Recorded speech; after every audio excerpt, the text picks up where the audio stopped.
안녕하십니까. 행복한 토요일입니다. 한 주간 동안 잘 달려오셨죠? 오늘 또 하나님의 은혜 속에서 승리하시고 특별히 내일 거룩한 주일 믿음 안에서 잘 준비하는 귀한 날 되시기를 주의 이름으로 축복합니다. 오늘은 창세기 37장의 말씀을 통해서 꿈이 있으십니까? 라는 주제로 함께 은혜를 나누도록 하겠습니다. 야곱에게는 13명의 자녀가 있었죠. 딸 디나를 비롯해서 12명의 아들이 있었습니다. 그 중에 야곱은 특별히 요셉을 사랑했습니다.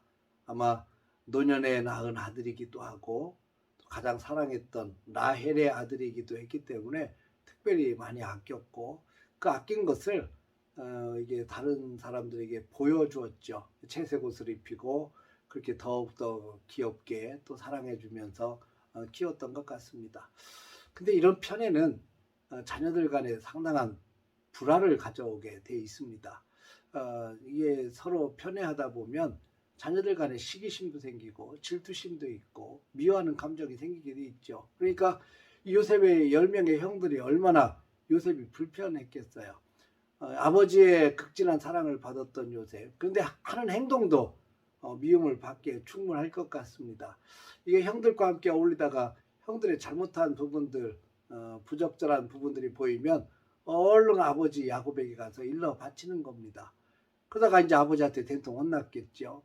이런 일들이 반복되다 보니까 결국 요셉은 형제들의 상당한 미움을 받게 됐습니다. 그러다가 결정적으로 요셉이 꿈을 꾸게 됐죠. 두 번의 꿈을 꾸게 되는데 하나는 곡식단의 꿈입니다. 다른 곡식단이 자기의 곡식단을 향해서 절하는 꿈을 꾸고 또 이 별과 달과 해의 그 꿈을 꾼 것은 다른 해와 달과 별들이 자기에게 절하더이다 이런 꿈을 꿨습니다. 결국에는 자기를 섬기는 자가 될 것이라고 하는 그런 뉘앙스가 풍기는 그런 꿈을 꾸게 됩니다. 이 꿈을 간직하고 있었으면 별거 아닐 텐데 이것을 또 형제들에게 아버지에게 다 발설을 하게 되죠. 그러니까 그 꿈 이야기를 들을 때 아니 네가 우리의 왕이 되겠느냐, 참으로 우리가 너를 섬기겠느냐 그러면서 막 분개하게 돼요. 결국 이런 분개하는 마음은 요셉을 해하기로 결정하는데 결정적인 역할을 하게 됩니다. 그리고 결국 요셉을 세겜에 있을 때 찾아온 요셉을 애굽의 종으로 팔아 넘기게 되는 그런 끔찍한 일을 저지르게 됩니다. 사랑하는 성도 여러분, 우리는 편애하지 마십시다. 자식들을 사랑해주고 이끌어주고 골고루 이렇게 사랑했으면 좋겠습니다.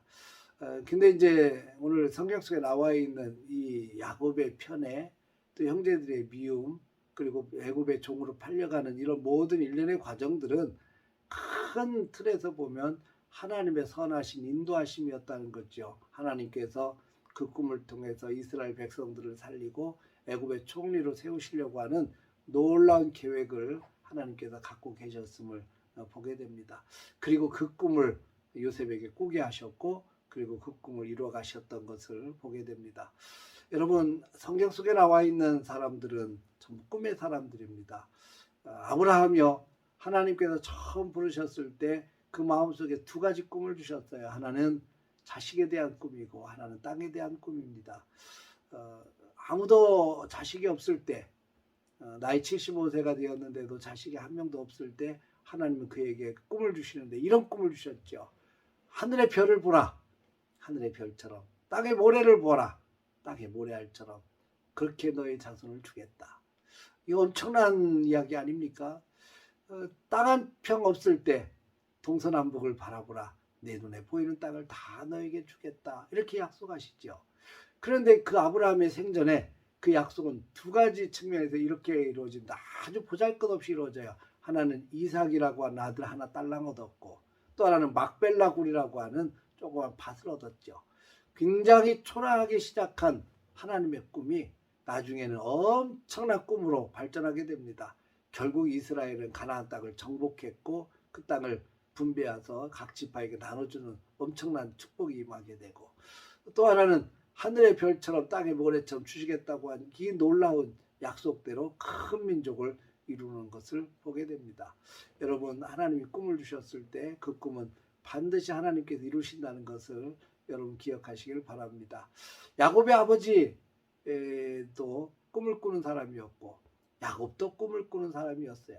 야곱이 하나님 앞에서 꿈을 꿀 때 어떤 꿈을 꿨습니까? 사닥다리의 꿈을 꾼 사람 아닙니까? 형 에서의 눈을 피해서 삼촌 라반의 집으로 그렇게 도망가다가 광야에서 첫날 밤을 지내게 되죠. 하늘을 이불 삼고 돌을 베개 삼고 그렇게 잠을 자다가 꿈을 꾸게 돼요. 사닥다리의 꿈입니다. 천사가 오르락내리락 하는 꿈을 꾸었고 하나님의 놀라운 축복을 듣습니다. 그때 가졌던 꿈이 다시 돌아오게 하시면이었습니다.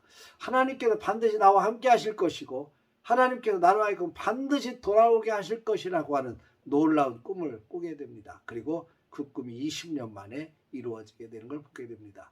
여러분 어떤 꿈을 꾸고 계십니까? 하나님 손에 붙잡혀서 하나님의 놀라운 역사를 이룰 것을 꿈꾸시기를 주의 이름으로 축복합니다. 우리 영립교회가 100년이 됐죠. 100년 전에 이곳에 교회가 세워질 때 아주 초라하게 시작했을 겁니다. 그런데 그 초라하게 시작했을 것이지만 그렇게 초라하게 시작했고 함께 예배 가정에서 예배 들어가면서 하나님이 주신 꿈이 있었을 겁니다. 그리고 그 꿈대로 영립교회는 든든히 세워져 왔고 100년 동안 하나님이 지켜주셨습니다. 이제는 우리는 또 다른 꿈을 꿔야 되죠. 100년을 넘어서 하나님께서 이 영립교회를 어떻게 사용하실지 하나님이 어떻게 크게 부흥시키실지 하나님께서 이 마지막 시대에 어떤 역사를 이루어 가실지에 대한 꿈을 꿔야 될 것입니다. 꿈꾸는 대로 이루어질 것입니다. 여러분은 자녀들을 향해서 무슨 꿈을 꾸고 계십니까? 자녀들을 하나님이 강력하게 붙잡아 주셔서 정말 이 많은 어려움 속에서도 믿음 지켜내며 또 하나님 나라를 세워가며 많은 사람들에게 복음을 증거하며 하나님께 영광을 돌리는 축복된 꿈을 꿀 수 있기를 바랍니다. 여러분 꿈이 있어야 합니다. 하나님이 주신 꿈, 내가 꾸는 꿈 하나님이 강력하게 붙잡아 주셔서 그 꿈 이루어 주실 것을 기대하고 믿음으로 나아가는 축복된 시간 되시기를 바랍니다.